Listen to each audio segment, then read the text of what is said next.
Ladies, please accept our apologies on this. We are just learning to roll with the punches on this for sure. Okay, so let's talk about, a lot of times there's two modes for where our thoughts have a tendency to go. A lot of times we can go into this mode of, I am waiting. I'm waiting for the right person, for the right guy. And we become a victim. We become a victim to our thoughts. We become a victim to our circumstances. We become a victim. But we're also scattered. We're looking all around us. Where's the guy? Why isn't he here? We go out to different places. Okay, I'm gonna meet him now. He's gonna come. Is he gonna come now? Well, I meet him now. and we become very outer focused. We're unfocused and we're scattered. And then we also in turn have a lot of self-doubt, because then we're like, well, wait a second. Why is no guy pursuing me? Why is no guy pursuing me? Or, what's the point of my life? And we can just feel very purposeless. The other side of that coin is we can also go into a ready mode, okay? And I probably have been more guilty of this at different points in my life than waiting, because I'm very much a go-getter. So that ready mode can go into control. So it's inward focus, and we're saying, you know what, I'm ready. Like, I'm ready to meet him. Have I done all the healing that needs to take place? Have I read all the right books? Have I listened to the right podcast? Maybe I need to talk to someone else. Have I said the right prayers? Right? And we can go into this and we go inward. And so it becomes all about me. It becomes all about me. Am I fixed enough to be able to maybe be in a relationship? Or am I fixed enough to do anything else? And I just become very inward, and it can turn into really pride and perfectionism. And that can be really dangerous. So where do we go mentally when we're in those spaces? So where do we go mentally? As Maria just mentioned, the waiting mentality is so tricky, because since we are so outward focused, we become scattered, we become unfocused, we don't have a purpose that's driving us. And we're wasting our time, we're wasting our talent, because we're constantly waiting. If you're waiting, you're not creating. And if you're not creating, ladies, you're stingy. You're not collaborating. I once heard someone say that a person who is stingy, they're stingy because they are holding on to their small piece of the pie, and they're not sharing it with those around them. When we're waiting, we become impatient. I don't know. I think most people you meet these days, if they're waiting, they're impatient. And then unfortunately, this victim mentality that life is happening, that life is happening to us and not for us. And we're undisciplined. We're sleeping all the time. We're binging Netflix, whatever it may be. We grow lazy and we grow unmotivated. And all of this, ladies, it breeds anxiety and stress.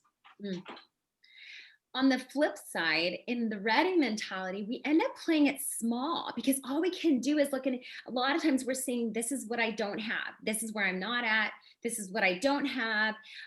We can also even go into comparison mode at different points, and we can really go into comparison mode on both of those, where it's like, well, I'm doing all this. What is someone else doing that I'm not doing? We can go into this pride where it's all about me and me doing it right and getting it right. I have to make it happen. I have to control every part of my life. Everything has to be right in line. We can go into fear. We can go into worry, resolve. And a lot of times, honestly, we become very critical. We become very critical with ourselves. We become very critical with those around us. We become critical with our workplace. We become critical about men. We become critical about other women. And we go into this judgment and comparison and critical mode, blame, competition, and really this breeding this negativity, which in turn, we end up feeling horrible about ourselves and about our life. And there's a lack of freedom in that.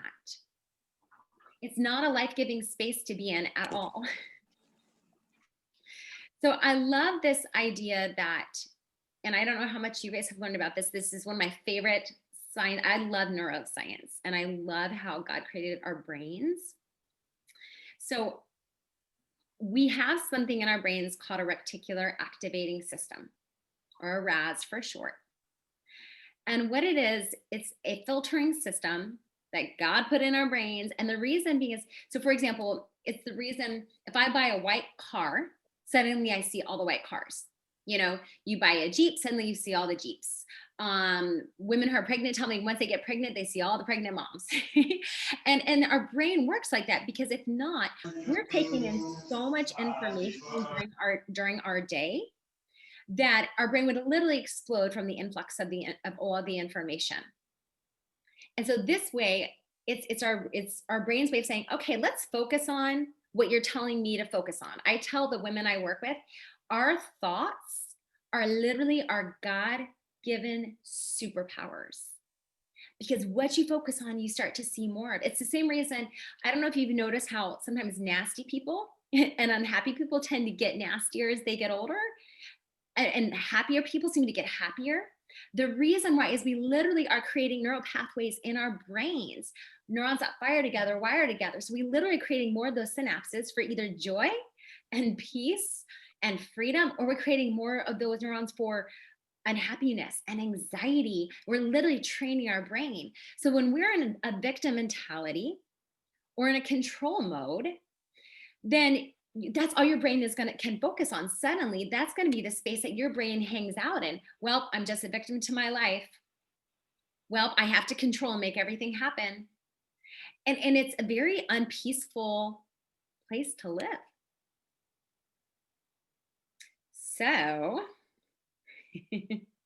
what is the solution, my friends? Tell us, Megan, what is the solution? So ladies, the solution is living with intentionality. Now, a woman who lives her life with intentionality, what does this kind of woman do? Well, she dreams. Some of you might have negative connotations with the word dreaming.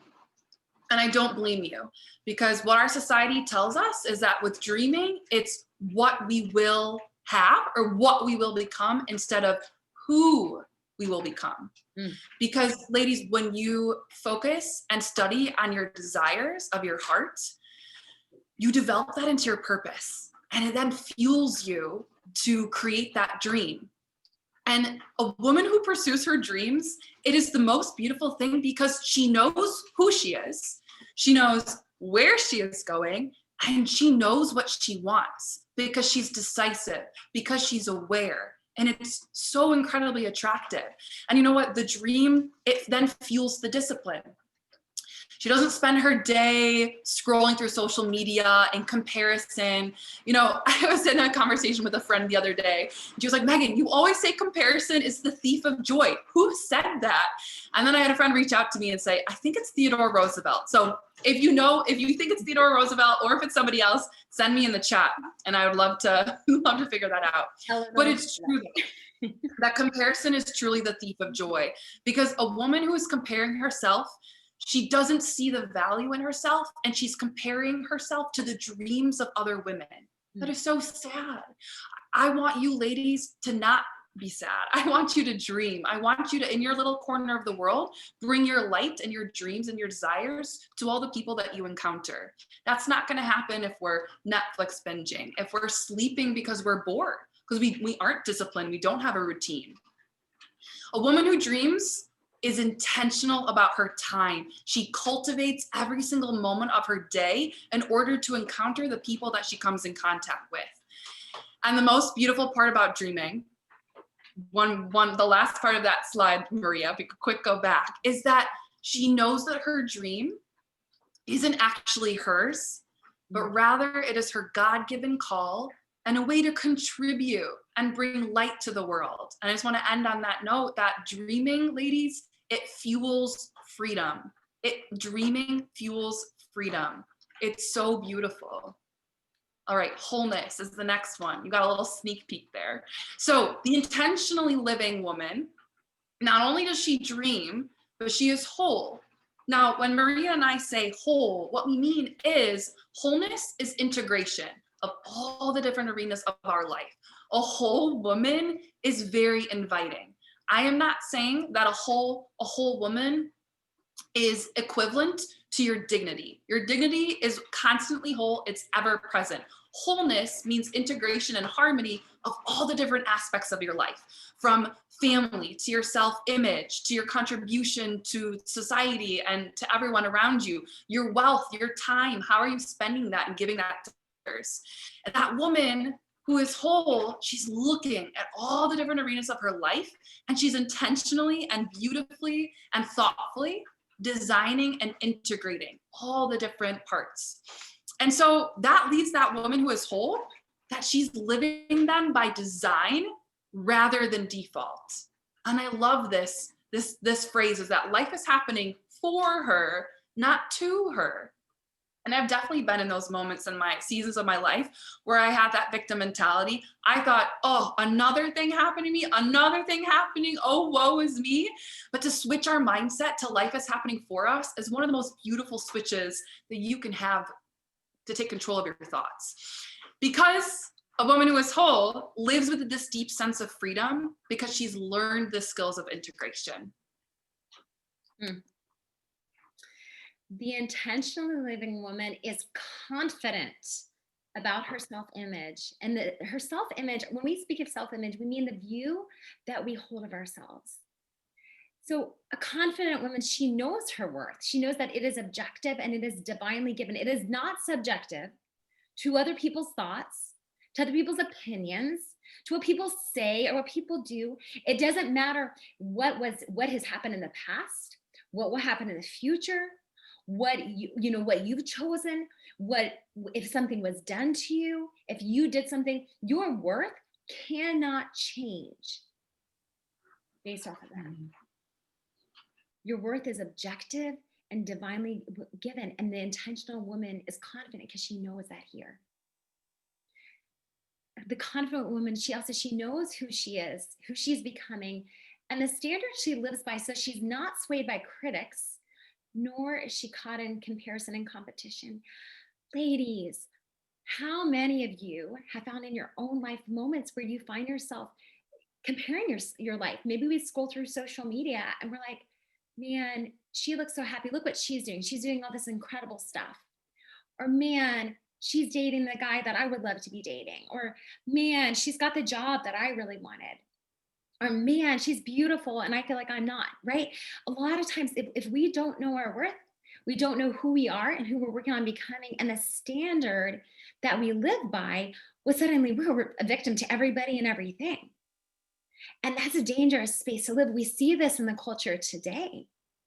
And it's a horrible feeling. How many of you guys can relate to that? To be in a space at moments where you feel like, man, I'm not as good as this person or that person. And knowing our standard, a lot of times we will give into things that we know in our heart we don't want to, because we feel like we have to, because we don't know our worth. And we don't have that confidence yet of knowing that in our heart and living out of that space. No matter her past, a confident woman, an intentionally living woman, she works on her healing journey, and she's using her past as a compass in leading and building a beautiful life, rather than something that is pulling her back and pulling her down. Turning your wounds into wisdom. Megan already says that, and I love that. How are we turning our wounds into wisdom? A lot of times it is our pain points that are actually fuel our passion into the work typically that God has called us into. A lot of times those spaces that hurt at one point get to be brought into this beautiful place and turned into a beautiful song to change the world. The intentionally living woman, within that confidence, she also intentionally designs her self-image through determining where she is now, knowing who she wants to be, so learning the skill of designing what we want, who has God called us to be. And then number 3, being strategic about the skills and scripts needed to be there. We weren't born just knowing, right? Like, these things are learned. The intentionally living woman, she also manages her mindset. Sweet sisters, this, if you learn no other skill from here, this is a game changer. Because if we learn how to manage our mindset, we are not victims to our thoughts. We're intentional about what and who we allow to take up that rental space up here and knowing when to evict them up here, right? And how that impacts everything else in our life. It impacts our decisions. It impacts our relationships. It impacts our work choices. It impacts everything. Through managing her mind, the woman who is confident and intentionally living is so much better equipped to handle stress, anxiety, transitions, beliefs, emotions, activities, and a vision for her life. Without mind management, life is a roller coaster. We become subject to our circumstances, and we are victims to our lives. Because when we get to be a victim here, every other part of our life puts us in a victim space. Viktor Frankl, he was a psychologist who was in the Nazi concentration camps. The one thing that he says from being in there, and he made it out alive, he said, essentially that freedom to choose our internal attitude, which comes from our mental choice, is really the one last of the human freedoms that nobody can take from you. That's powerful. But most of us were never taught that. Your thoughts are your God-given superpowers. And learning how to use that for good and for beauty in your life and those around you is an incredible gift to be able to offer to yourself and to the world. Our mindset will impact and influence every decision, every choice, your habits, your limiting beliefs, your relationships or lack of, your reality, your future, your self-image, your dreams, your failures, dating, marriage, children, how we let ourselves be treated, whether we stay in toxic situations, the way we treat ourselves and others, and whether we inspire those around us or not. It literally impacts every single thing in our lives. Megan, talk to us about being skilled. I'm just soaking in all of the wisdom. So the intentionally living woman is skilled. Now, what do we mean by skills? We mean that our skill set, these are learned actions. Ladies, we need skills in order to live, because skills bring us success that then we can offer more and contribute more to those who are around us. So for instance, I'll tell you a story about routine that, a woman who knows how to build a routine inspires peace. I am the antithesis of a spontaneous adventurer, and I fought against a routine almost my entire life.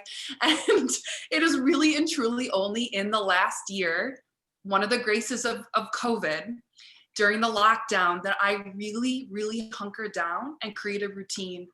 And I used to be that frazzled, scattered, no, like I want the freedom of like doing whatever, doing whatever, whenever. And I've learned so much peace that a routine and the consistency of that is so healing and so freedom filling, if I can say that. And it's allowed me to be present to everyone around me more. And so a woman who can make decisions and has learned how to give herself the freedom to fail and also to grow from it, she's going to get more done. Now, some of the skills, and these are just a few that are so beautiful to learn in order to live a more fruitful and contributing lifestyle in our singlehood, are these. It's being decisive. Ladies, being a decision maker is powerful. I recently heard this quote that procrastination is the death of man. Ponder that. Procrastination is the death of man. We need to be aware of where we are. We need to be aware of our strengths and our weaknesses, and then understand how we can hone in on those weaknesses. We need to be committed. No more flakiness. The millennial generation, no. That's part of one of my big themes, I guess. I'm very committed to canceling out that flakiness. Because you know what? When we set boundaries, it's not about saying yes, and it's not about saying no. It's learning how to say yes and learning how to say no when we need to say no. One of the greatest gifts that I've been given in my 20s is I had a mentor, my first job right out of college. And I was having a really, really hard time navigating, balancing my life. And she told me, Megan, when you live your life through the lens of gratitude, it will change every action of your day. And at first I was like, I know gratitude. But ladies, gratitude has completely changed my life. It is such a game changer. It's not the knowing, it's the practice of it. It's the sitting down at the end of the day and maybe with a spouse, or excuse me, or a boyfriend, or your roommate or a sibling, or that friend who's cross country that you keep in touch with, and telling her, hey, I had a rough day today, but these are the two things I'm grateful for. I will tell you, gratitude has pulled a lot of my friends out of depression. Gratitude has pulled me out of depression. And gratitude has also pulled a lot of my friends out of anxiety and all sort of mental health, because it's with our thoughts. So recalibration, what does that mean? When we recalibrate, we pivot. You wake up, you have really bad menstrual cramps, you don't feel like working out. Okay, that's okay. Don't do the workout that you had planned later that day. Go on a walk. Do a little bit of yoga, stretch in your room. Like, we can recalibrate, we can pivot, we are women who are decisive. We make decisions and we are consistent with our schedule. Compassion. A woman who is compassionate is so attractive because she's nurturing everyone around her, and it's not about her needs. She's fulfilling the needs of the person that she encounters. Collaboration. I cannot stress enough how much, and Maria knows this, I detest gossiping, like with all of my being. And as women, it's so easy to fall into. It's so easy to be like, oh, well, so-and-so this and so that. Ladies, we're not competing. We're not comparing. We're collaborating. We're happy for each other. We build each other up. It's a beautiful skill to learn. Patience. Patience is a virtue for a reason, and it's really important. And communication, organization. You girls, we've been on this slide for a little while. You can read through those. You can take a little picture of it. But these are such beautiful skills. And I'll end with that confidence comes from knowing who we are and our competency. So our single years need to be a time of growing in all of these skills so that we can show up as the women God has created us to be. The skills are so important. They're the blueprint to get us to our dream and our purpose. All right, Maria. So I'm going to stop the share here, and I want you ladies to take a moment, and I want you guys to close your eyes. We're going to take a moment here. So close your eyes. And I want you to imagine if you were a woman living out of a place of wholeness, if you were a woman who felt like you were thriving, like you had hope, what would that look like? And I want you to just give yourself permission to dream on that for just a moment. And then I want to read something.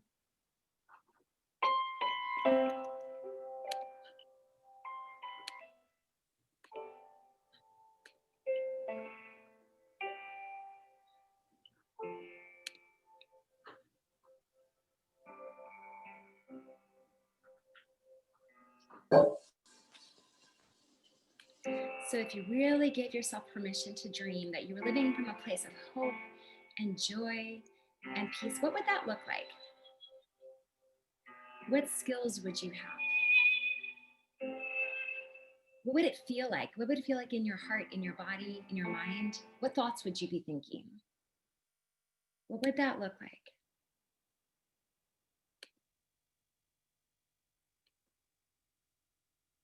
Now I want you to listen.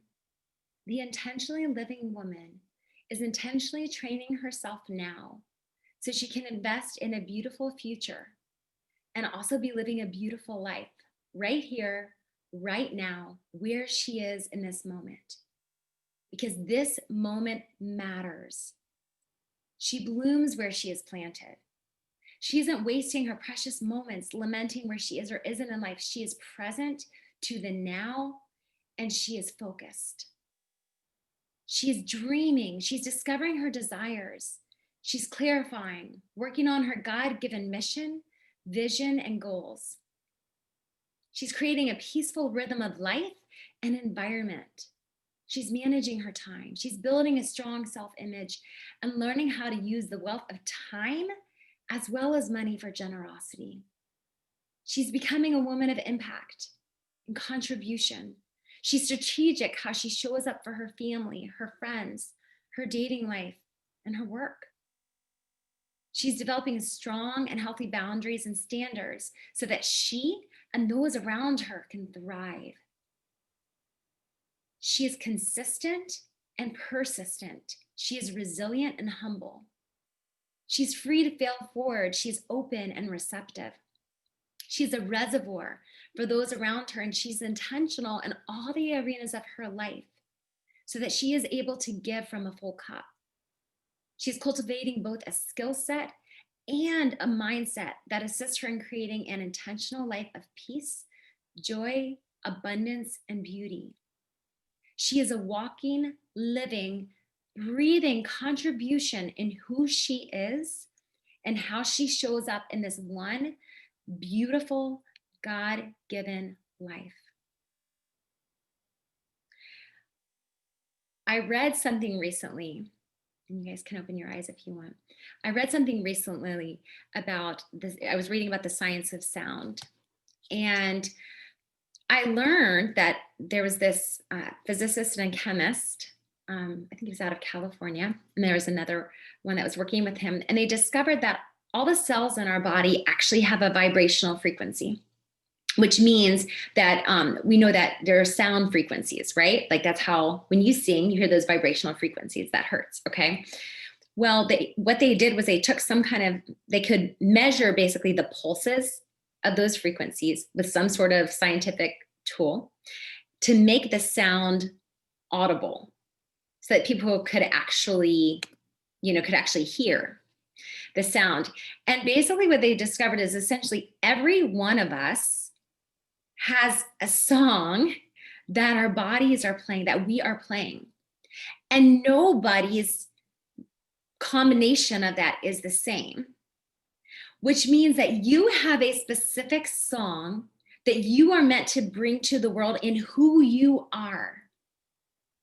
Not in all what you do. Yes, what you do is important, but who you are as a woman and cultivating that intentionality. You have music that the Lord is playing through you to change the world. And it's so interesting. I think sometimes sometimes we hear this language of, God use me. I actually really hate that. And here's why. We use things. We love people. As a musician, my keyboard is my baby. So I'm very careful about who I let play it.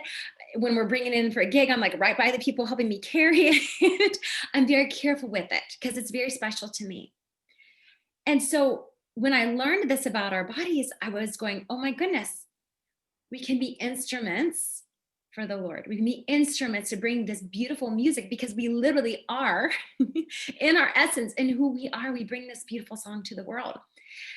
But without that being fully developed, it's very challenging to do that, which is why that intentionality is important, which is why we have to look at it and say, okay, how do we do that? And I want us to take a minute. Let's kind of look in the chat a little bit too. Let's see. I'm going to see if anyone has any questions so far. I just thought that was one of the most beautiful things.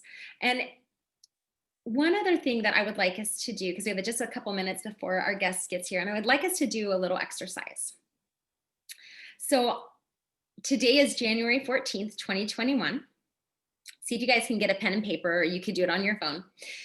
And I want you guys to imagine that it is December 31st, 2021.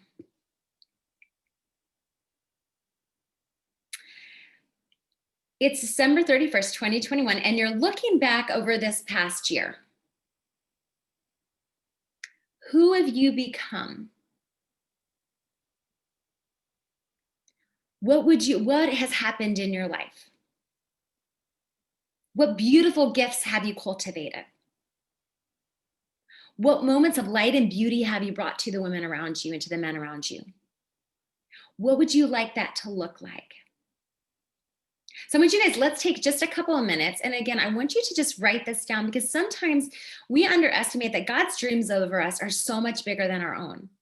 We don't necessarily know it or believe it. And sometimes we don't believe it because that has not been our experience, because we've actually been stuck in a mindset and skill set that's limiting.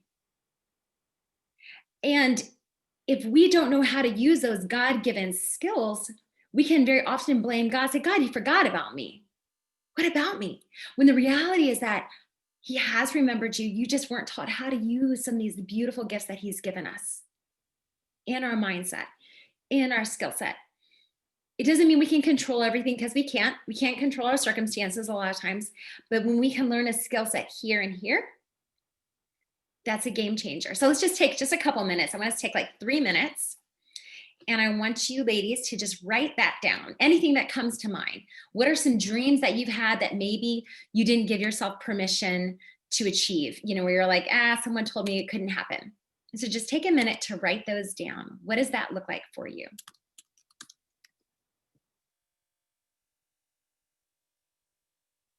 See, what does that look like?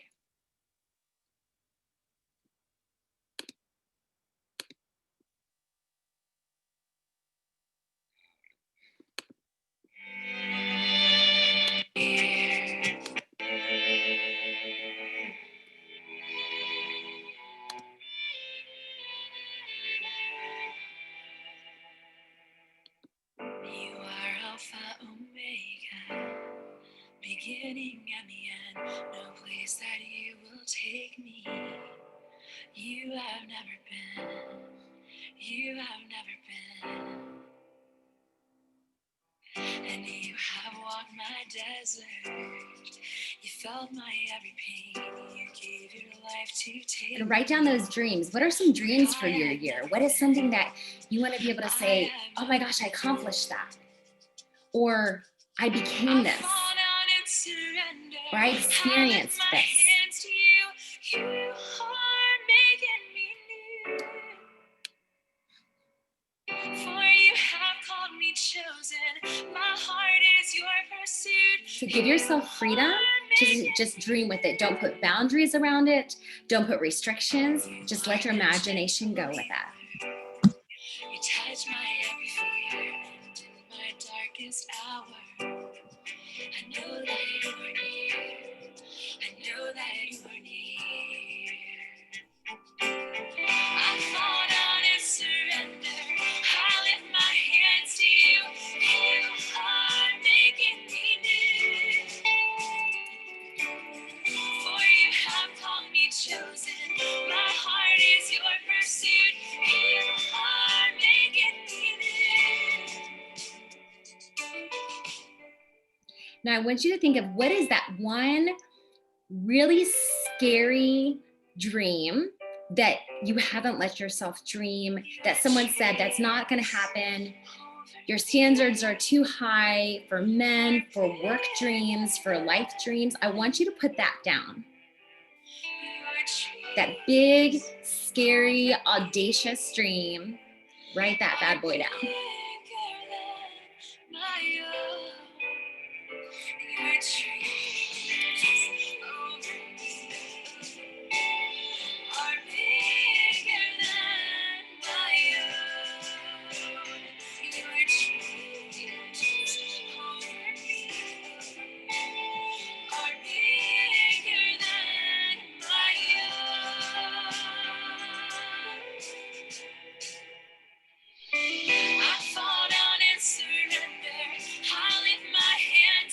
I'm going to take about 45 more seconds, and then we're going to get to introduce our guest.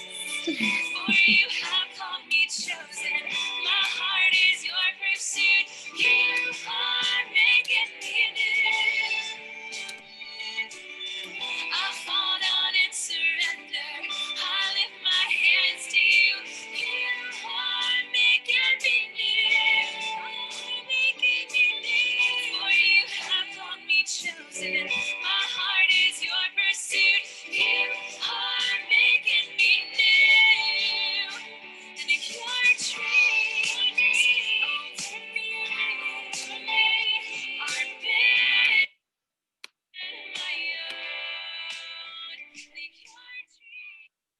All right, ladies. So I am so excited because we have our beautiful guest who is coming on, Miss January Donovan. She is the founder of the Women's School. She is a wife and mom of 8 adorable children.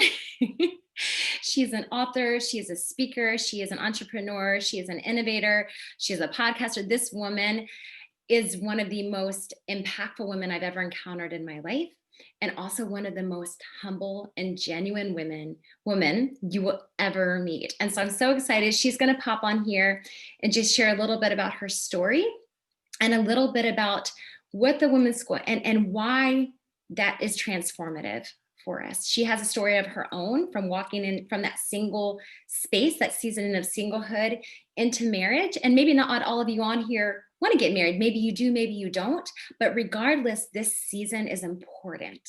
And so, January, thank you for being here. Oh, thank you, Maria. That was a very humbling um, introduction. Thank you all. It is truly an honor to be here. I feel like I have the greatest job in the world that I get to bear witness to you, ladies, and I get to hear your stories, and I get to walk this journey with you. Just very quickly, the Women's School is about a woman who was wounded, received a lot of mercy, and worked on becoming a woman. And she still is working on it. So it really was a fruit of what I saw, the suffering of the women around me who did not know their value. Mm. And that was me. And I saw it in the women around me. And I didn't know why it was so deep in my heart to want to be able to help women. But I knew that we weren't designed to doubt our value. And so, long story short, I didn't date for 8 years, 9 years, almost 10 years, actually. I dated a lot of guys in my head, and I broke up with them in my head, and I fought them in my head. But I realized that there was so much I needed to unlearn. There was so much doubt in who I was. And there was so many things I needed to understand about myself as a woman that it took that long. It's not going to take anybody that long here. And it took me that long because I didn't have a path to learn who I was. And, you can't love what you don't know. Right. And what I realized was that I wasn't capable of loving another person because I actually didn't love myself because I didn't know myself. And it's actually directly from scripture, love your neighbor as you love yourself. And I thought, what does it mean to love yourself besides self-help, besides, going to the spa or having, and so it was a journey for me because nobody showed me how.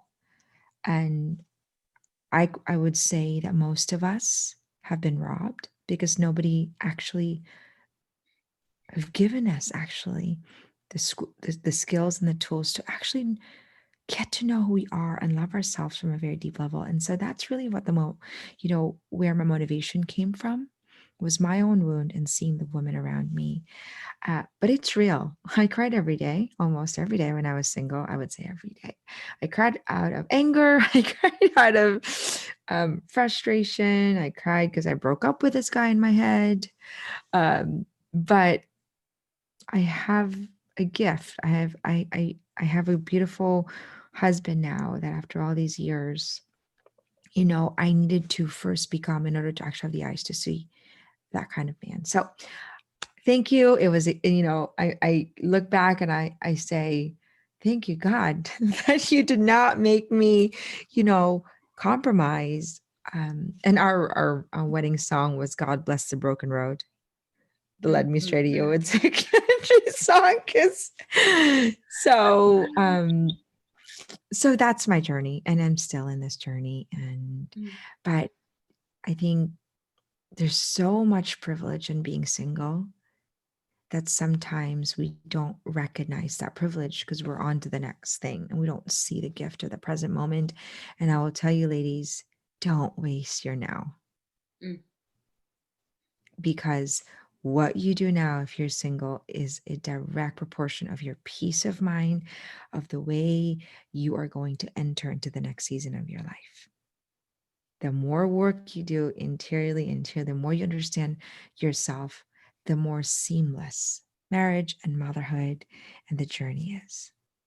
So don't, um, I felt like my single life was sort of waiting for that someone until I realized that I was actually learning to waiting on myself.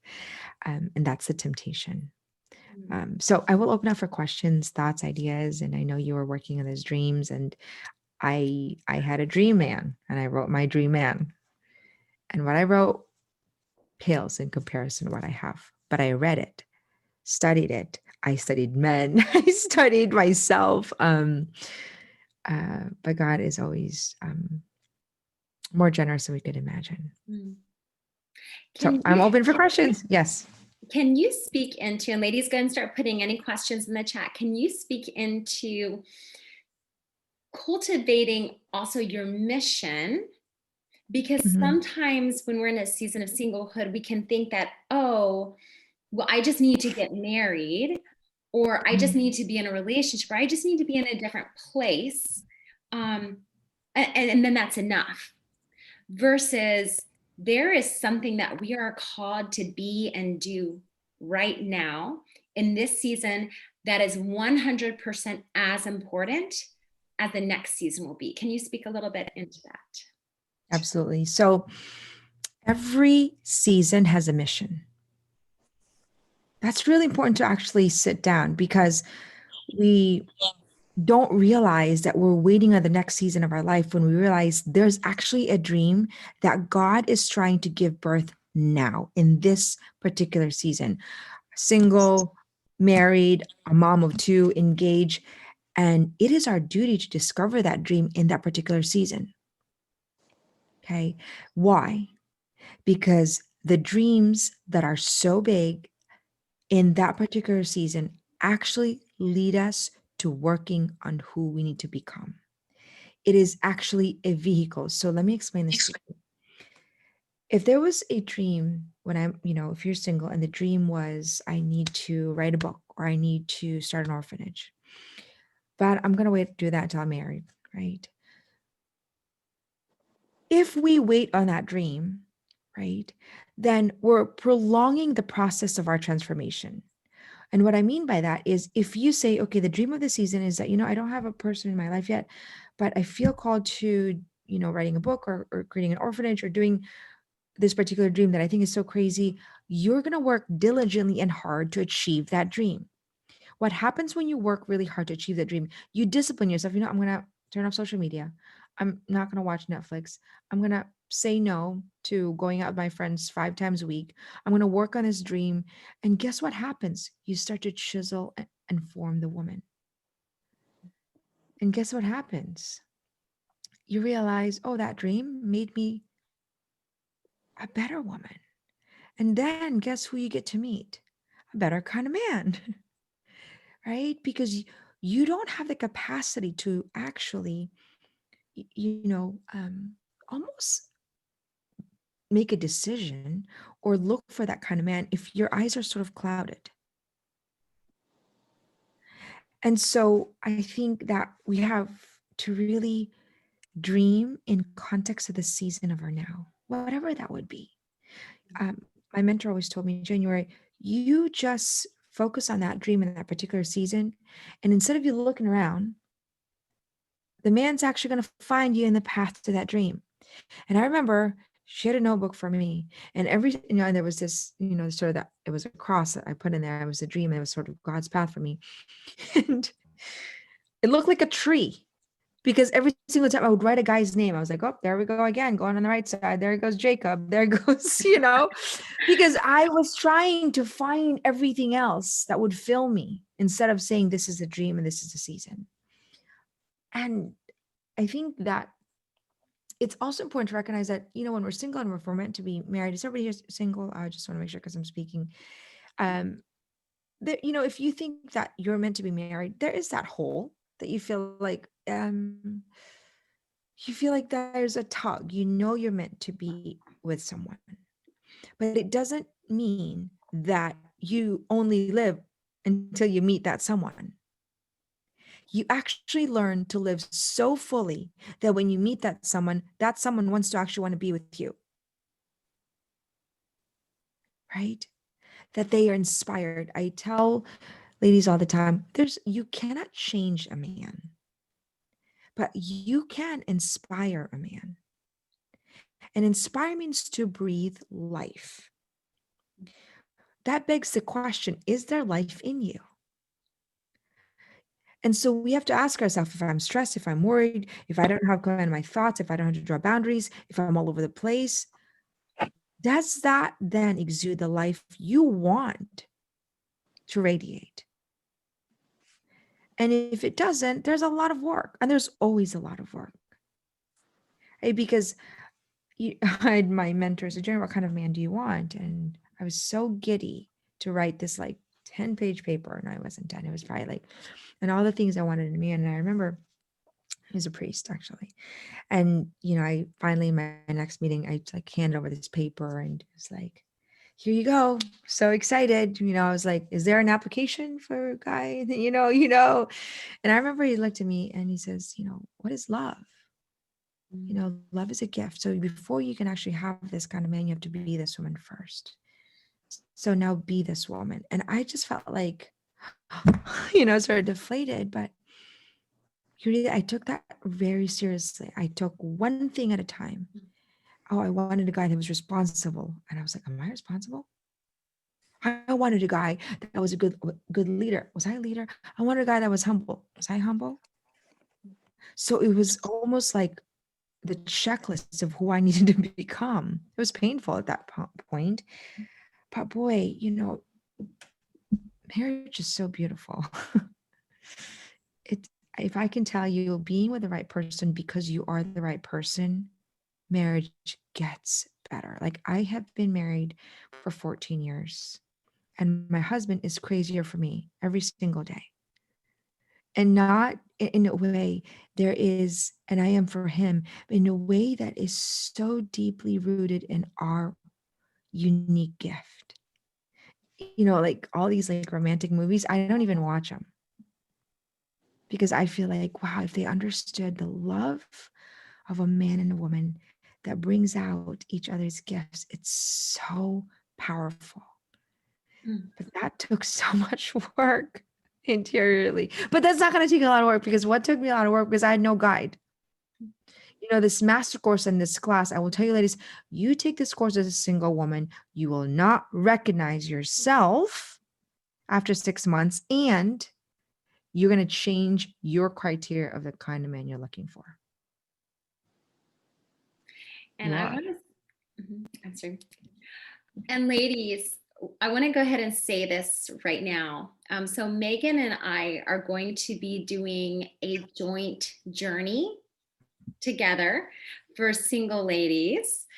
And it is a 6-month journey with Jan through her video series, through this course that completely transformed our lives. What we shared about in the beginning, our stories, that was the result and the fruit of her using her season so well. It's completely transformative. And I think we have quite a few questions. Yeah, I want to answer these questions, Maria. Do we have time for that? We do. We totally do. Megan, do you want to read some of those? Do you want to start? Yeah, let's do it. Okay. Oh, they just keep piling in. They're so beautiful. All right, January, thank you for being here. So one question that we have here is, a lot of my friends, including myself, struggle with self-sabotage. They mainly use this with relationships, but because it becomes such a pattern, it then comes across into other facets of their lives. Do you have advice to overcome this self-sabotage? So like you said, it's a pattern. Self-sabotage comes from not understanding our value. Simple, right? We squander what we do when we don't know our value. We squander ourselves.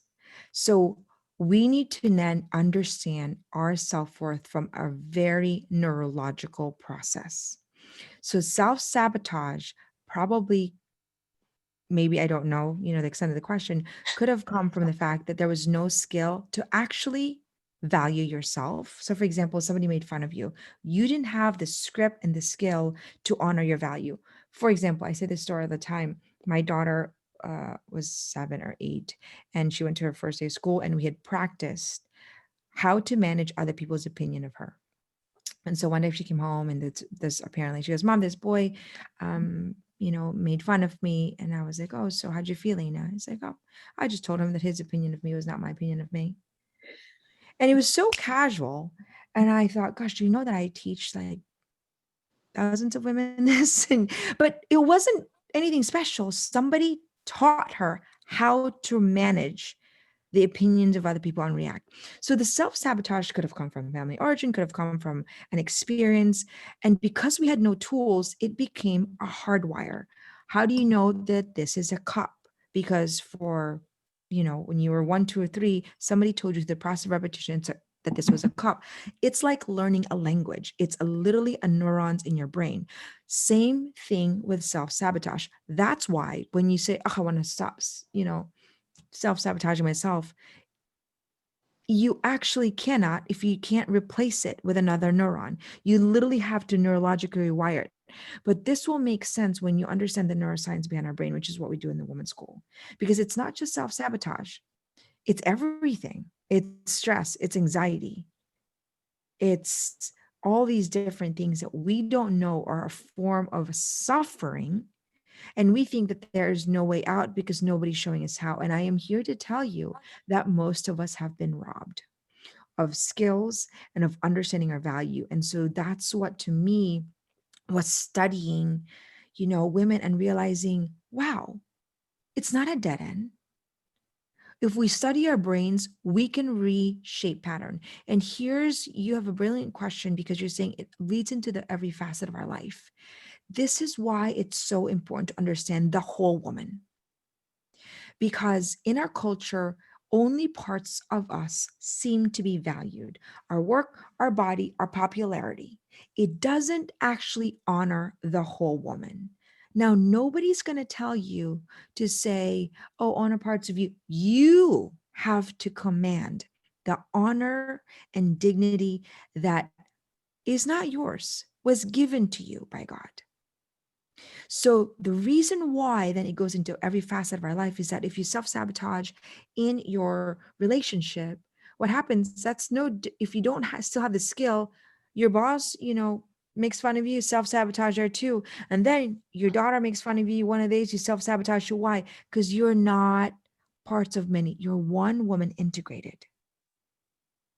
So that's why it feels like every part is getting connected. And what happens is that it gets so compounding because we don't even know where it's coming from. That's why in the women's school, we have the wheel. We have to identify every part of who we are and begin to heal from there and honor that woman from every arena of our life. Because if we don't, it's only a matter of time until they all bleed into each other, exactly what you're saying. Right? You're stressed, you forget to exercise, and then you don't clean up your room, and then you're frustrated with, your boss, and then guess what happens? You don't want your friends, and then you start gossiping, and then you start comparing because you're not happy with yourself. It bleeds. Okay. So that's why we cannot just focus on, I'm just going to focus on dating relationship. And I get so many questions, how do I deal with this guy and this great? And I said, I cannot deal with that guy when I still first need to deal with a woman. So I really hesitate. I tell ladies all the time, and I get thousands of questions. How do I deal with this? How do I show up on a date? How do I go with this guy? How do I, stop him from, being rude to me? I said, well, it's such a compounding, complex answer because it involves the whole woman. So what I'm telling you, it's a simple fix. It's just about rewiring our brain. Mm. But first is identifying the source of the crisis. Sorry, Maria. Oh, no, you are so good. So Liz's question, I think you touched on this already, but what exactly is the women's school? Can you sum that? It's a how-to school for women. It's a mindset and a skill set school. That's really what it is. And what we do is that we focus on the whole woman. And there isn't a school. I remember thinking this to myself because there's so many information out there. But information alone doesn't cause us transformation, because how many times have I run, and how many times for women? Yep, I've read every relationship book. I read every boundary book. I have no idea how to draw a boundary. This school is about taking concepts and actually giving you a formula and a framework to actualize it. It's a how-to school. It's skill-based, and it's skill set and mindset based on the integrated woman, because you can't think your way through, losing 30 pounds, having a great relationship if you're not actually going to the gym, and which is a skill. And you can't think your way to actually fulfilling, I'm going to dream, that's my dream, without actually understanding that dreaming is a skill and a muscle. So that's why it's really a how-to school. That's a simple answer. Um, I can read the questions, Maggie, if you want me to, or you want me to Yes, read it. sure. Mhm. Okay. Can you talk about pressure? For example, I'm 30 years old and I feel so pressured for being single, not married, and not a mom. It also don't want to be a mom late 30. Any advice calming my heart? So I guess the question I would say is, where's the pressure coming from? We have to identify the source of the pressure. Is it a self-induced pressure? Is it a pressure from your family? Is it a pressure because you feel like everyone else is? Then that would be then self-induced. Okay. And so it goes back into, now what happens is that we are not clear about our dream in that particular season in our life. When we don't have a dream, we start looking at everybody else's life. That's really so, because we're looking at someone else's life, then it becomes a compounding impact of frustration. So we need to then learn how to actually then honor us interiorly, the woman, because the pressure comes from the external, right? Of what people might think, or perhaps what I think I need to be married, or what my, preconceived idea is of when I should be married. This all goes away when you actually have clarity of your dream. When you realize, what? I'm supposed to actually go to Africa. I'm supposed to start a blog. I'm supposed to write a book. I'm supposed to, help my dad. And that's the dream. It's so exciting that you forget to actually think about comparing yourself to other people. That's why the dream has to be so big. I walked in here with Maria. It's like when you're doing a meditation, like, what is that something so big? Because when a dream is small, it doesn't get you out of bed. And people tell you, don't dream big, be practical. And that's why we don't get out of bed. But if you know, this dream scares me, but if I could, I would want it. And it's here to contribute to the people around me. I have no idea how to get it, but if I could, I'm willing to lay my life for it. So the second thing is that we need to establish the right kind of friendships around us.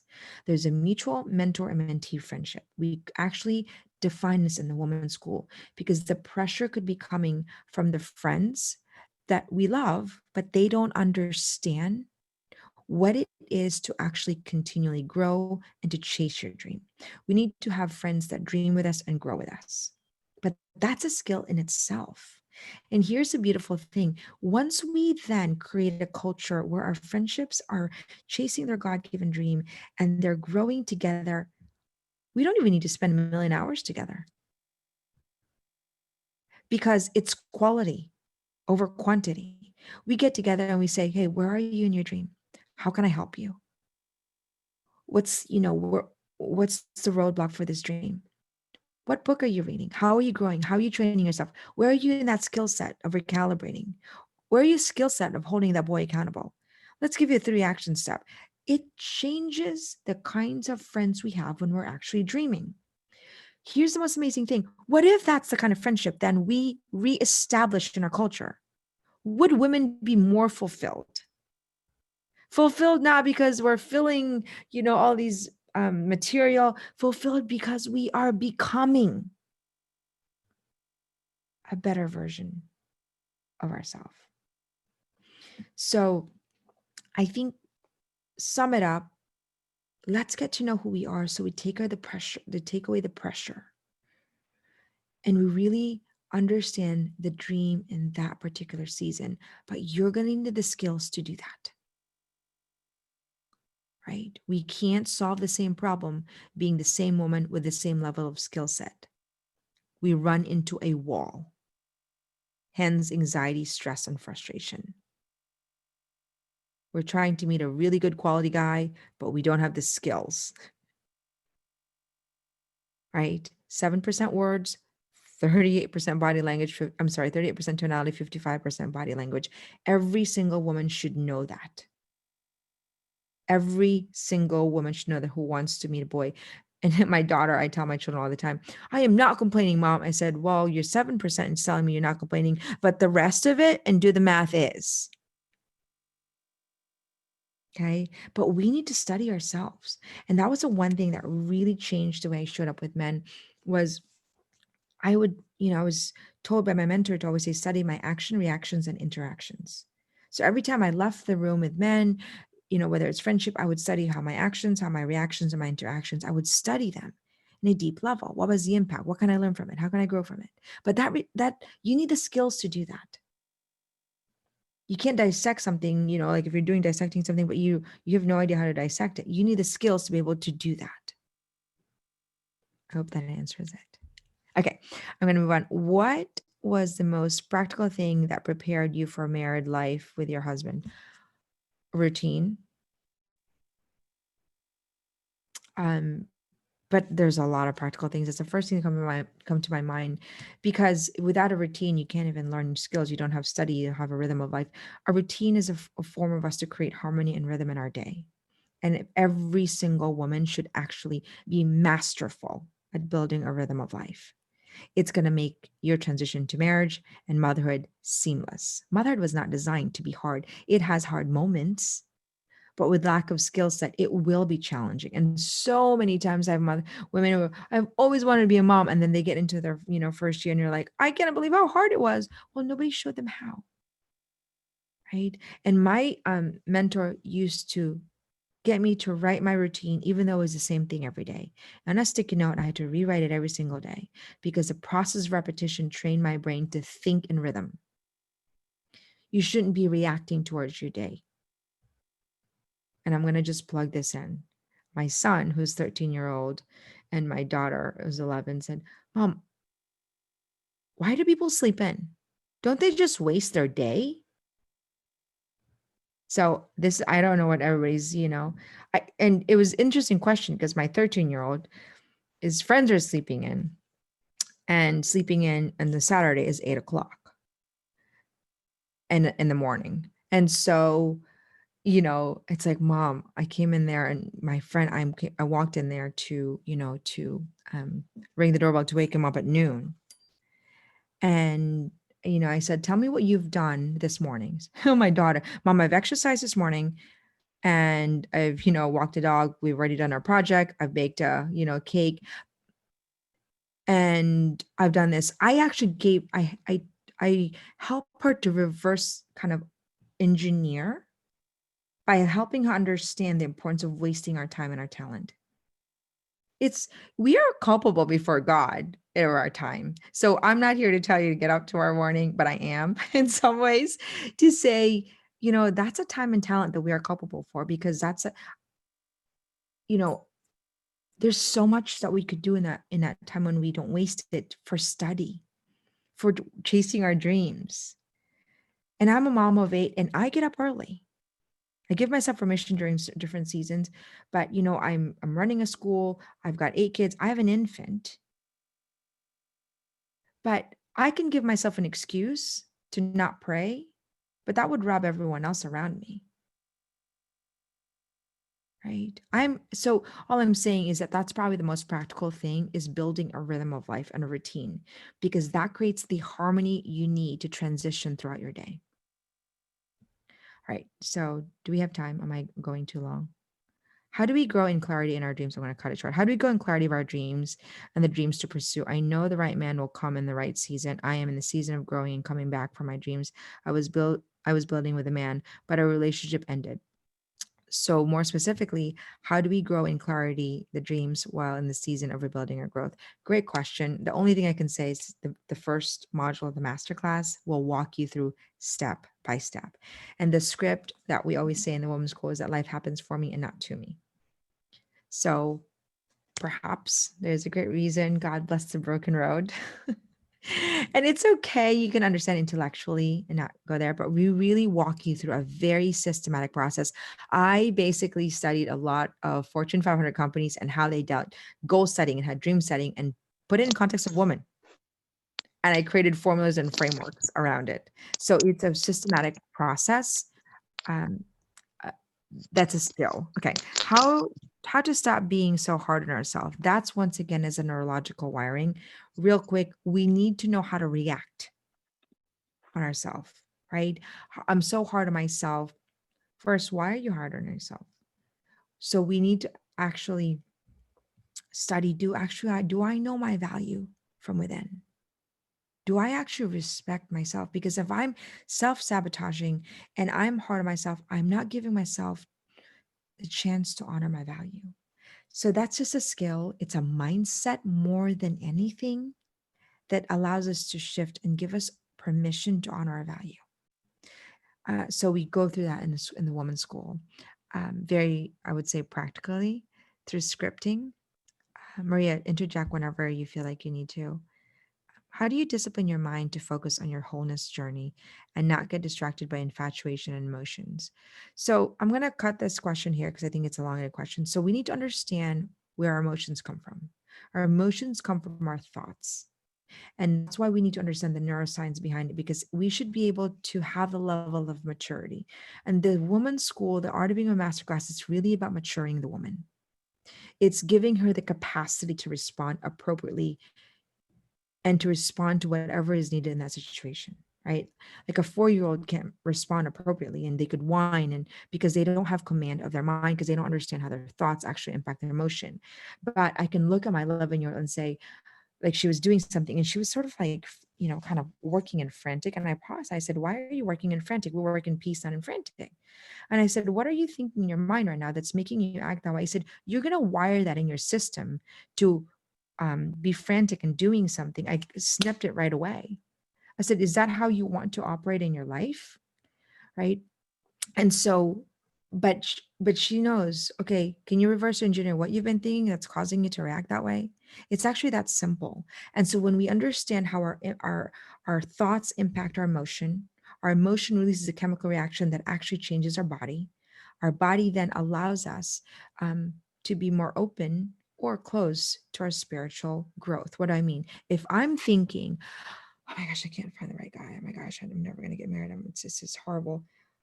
Emotionally, I start to get anxious, right? What happens when we are anxious, our amygdala, that part of our brain, actually gets hijacked. We can't actually think logically when our amygdala is hijacked. So when our amygdala is hijacked, what happens is that we get released stress hormones.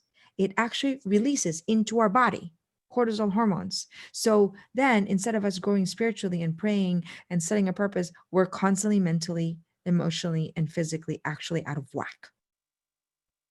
It's like trying to trying to balance your checkbook when you're jumping in an airplane.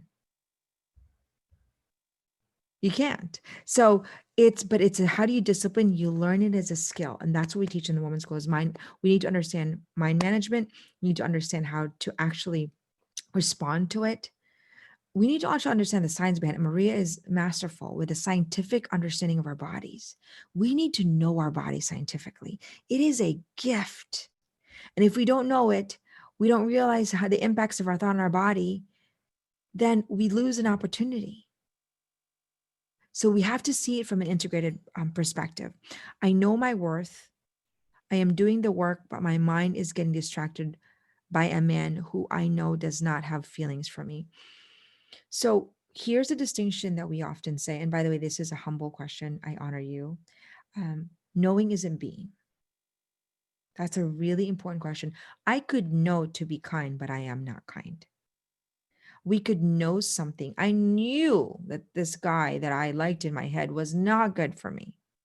But in my being, I wanted to be with him, right? So we actually have to know our value from a being perspective. And that means we have to wire it neurologically. 14, 15 days to wire something 60 days to hardwire something like learning a language. So knowing isn't being. I can read the Bible back cover to cover and never be kind. So just knowing that distinction is actually really helpful, because now we can say, okay, how do we change our being through the process of actually understanding the neuroscience, learning new skills, tackling one part of our mental patterns, because how we show up to guys really matter. They, if we're in there and my wound was always this unrequited love. I'm sure nobody has that. It was just me. I felt like I would like guys didn't like me back. And when I showed up and I doubted my value because I was sort of in that state of I would say insecurity, they wanted nothing to do with it. It's not like they said it, they felt it. Because how I show up impacts them. And how I show up has everything to do now reverse engineering my emotion and my thoughts. So we just need to change our thoughts. And it's a skill. Thought inventory, just have to manage and rewire it. Follow-up question, should I continue being friends with this guy if I know is affecting my journey of wholeness? The answer is no, although I don't know what the whole situation, but it's like putting salt to a wound. It's not the answer that I wanted to hear when I was single. I actually wanted to be best friends with a guy I like who didn't like me back. Logic? No logic. I wanted it because I was finding hope in it. But I think it prolongs your healing and your journey, and it actually prolongs your capacity to even find the other guy. It also really is a source of maturity to know that you need to draw firm boundaries. Um, it takes a lot of maturity to actually learn that skill set and to know I'm not playing with fire. How do I become this great woman when the main stress anxiety is from my job, which I really dislike? So the question is, why are you in a job that you dislike? And that's an important question, even though it's because sometimes we think that's the only job we can have, or this is a job where I feel like I'm stuck, or I don't know my value. I'm in this job. So you need guidance. You need somebody to walk you out of this, because the alternative is that being in the place that causes you stress and anxiety, either you get really angry or resentful or hopeless, and we start to then look at everyone else and we start to live this life where we're constantly competing, comparing, because everyone else is living this nice, beautiful life, but I'm not. You've got to know when to cut it. And so if you don't like your job, you need to learn new skills to find a job that you love. Are there sacrifices even in the jobs that you love? Yes, I love being a mom, but I don't really like changing poopy diapers. But if you're in it every day, stress and anxiety, that is not. Prolonged stress causes so much physical harm in our body. And it's like being chased by a lion all day, every day for the rest of our life. That is not the way God designed woman. Right. And so you have to get the guidance, you have to get the skill, you have to, because you're running into yourself into a wall, right? You're ready to scale the next mountain of your life. You know what? That was a good job that particular season, next season. But you need the skills to say, okay, what are my options in order to make a decision? We need options. Decision making is a massive skill set that needs to be learned. We don't teach it in school. And the damage of indecision is physically crippling. It's a really important skill set. I need to be financially stable, but trying to find the right job seems impossible and some days hopeless. You need the skills because you can't find the solution with the same mindset. There's an upgrade of mindset that needs to share, because the fact that, you're saying that it seems impossible, you need it, the fact when we're in a state of stress and anxiety, it actually hijacks our creativity. Right? If you're being chased by a lion, it's not the time to go, let me paint a picture of Mozart. Let me design my living room. No. And so something needs to shift. And so maybe you can't think that maybe there's another way for you to make even more money, because right now you're just hijacked. So I think you need a guide to walk you through this, because you can't be in the same place. You can't. And what I mean by that is there's collateral damage for us actually not having the courage to do what the next courageous step is. And collateral damage, I can, talk about that, but that's in stress and anxiety, is that collateral damage or resentment. Okay, oftentimes I'm aware of this cultural pressure to be fierce warrior woman instead of growing into our own, instead of growing in our own for the strength God gave us. What is the best way to stop caring about the pressure to be the fierce woman that our culture, or even what we pressure ourselves? Well, I would like to, even first define what fierce means. And the reason why is that I think God needs a lot of fierce women, and especially in our culture today. So I think that sometimes we have been conditioned to think that this is what the world is and this is what God wants, instead of saying that maybe what is my mission and how do I integrate the woman in context of the world? And how can I be that fierce, godly woman in the world? And gosh, what would happen if the world was filled with fierce, godly women, right? And who is not really, who's so resilient from the external pressure because she knows who she is. To be a fierce warrior requires mastery of self. But that is a worthy work. Okay, did I get it all? I want to be able to send this replay. Okay, is that it? Any other questions, thoughts? Any other questions, ladies? And just, I know some have had to Comments. Yeah, comments, questions, any of the things. We put a link in there and I'll repost that link. We would love to stay in touch with you. And we also want to tell you, both Megan and I, we are co-leading a group in the women's school with the content starting in February that we would love for you to join us. We have been planning and we're so excited about this. So if that is something that you would like to be a part of, and definitely, and even if it's not, but you're like, hey, maybe I'd like to learn a little bit more, we want to talk with you. So we're sending, and we also have a special gift for you to be put in a drawing for this. So we're putting in here a link to put your email in, and you guys will be in the loop with all the things we're going to be sending out to talk with you ladies, and sending along something special, as well as the replay for today. If you know other single women who, again, they could be divorced, they could be single, they could be dating, they can still, but someone who is not married, if you have a single sister somewhere and that she needs this information and this skill set and mindset, we want to be able to share this with her.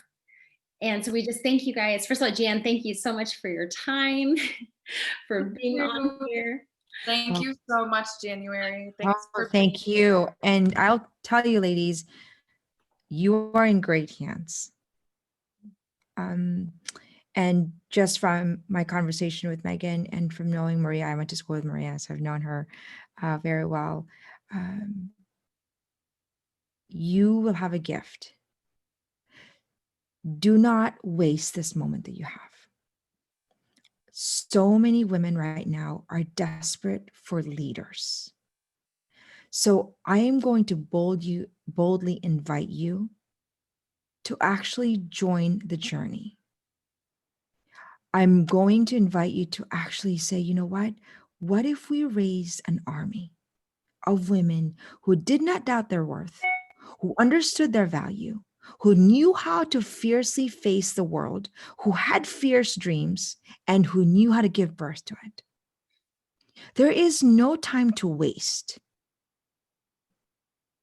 There is a world of women out there hungry and desperate for freedom and peace. And if you want to lead that, then you have to fill your cup. And I'm going to invite you because I sincerely believe that it is time for us to accept this. It is time for us to stop believing that only parts of who we are matter. That women are born today, a 4-year-old or 5-year-old, already doubting their value. This has to stop. I mean, listen to the 4 or 5-year-old conversation. I am constantly on my 4-year-old, my 5-year-old.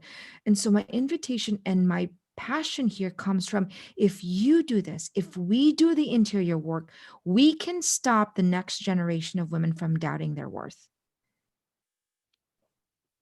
There is no time to waste. And yes, I have 8 kids, but it fires me up and say, this is the work that is necessary to change the world, because you can't change anybody else's world unless your world is changed. And I will tell you, this is going to work you, but it's going to lead you to your freedom and to your dreams if you do the work. And so I'm going to tell you, you're in great hands with Maria and Megan, who are passionate about understanding the layers of women. So I commission you, I invite you, and I invite you to invite your friends and say, let's create a community of women friendships that are growing and dreaming together, so that you can have your accountability and that your time will then be so precious that you know what to do with your God-given time. So, thank you, ladies, for letting me share my passion and my heart. I'm grateful. And that, by the way, that was Maria's voice. People are asking that song. Did you put the music in, Maria? You know what? I will put the link for that in the I'm chat. always like, it's so beautiful. Her voice is so beautiful. So Thank you. That was thank you, ladies. Sorry, go ahead, Maria. And I should say that God's dreams over us are bigger than our own. We were on a retreat, and this there was a talk, and what he said was, he said, ladies, and it was a women's retreat, he said, God's dreams over you are so much bigger than your own. And repeated that. And I think as you leave from here, you know, sign up. We want to get started on this journey with you. The world needs your music that we talked about. The world needs your song, because if you don't grow yourself with that intentionality, if you don't use this time well, the world is robbed of your music, and the world needs your music. So come join us.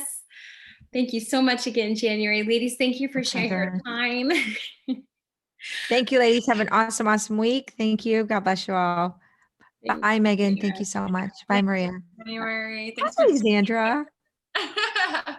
Ladies, thanks so much for joining us tonight. Thanks for hopping on and just being present with us. We're so grateful. And Maria and I, we have that link there in the chat. We'd love to stay in touch with you. If you're, you know, some of you are actually in the women's school currently, which is amazing, but you can still hop onto our email, because we're going to be doing more of these little webinars for you all. And we'd love to keep you in the know-how.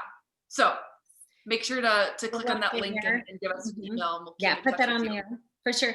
One of the things that we're going to do as a drawing is, sometimes when we are in a season of singlehood, it can feel, we don't necessarily have someone doting on us. You know, we don't necessarily have someone loving on us. And so, so we would like to send you, one of you lovely ladies, either a gift card for your favorite restaurant to go with a girlfriend, a massage, or a mani or pedi. Okay. So ladies, so definitely enter your email. We'll put that in there. Do you have that handy, Meg? Can you put that in the chat one more time? So we'll just, I'm sorry, say that again, Maria. Yeah, can you put that, the MailChimp in there, the for them to, Yes. Yeah. So she's gonna put that in there one more time. So just make sure you are signed up for it.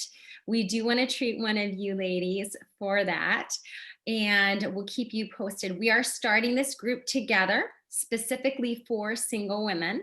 And again, you can be dating someone. It's not about not dating someone, but where you are not married.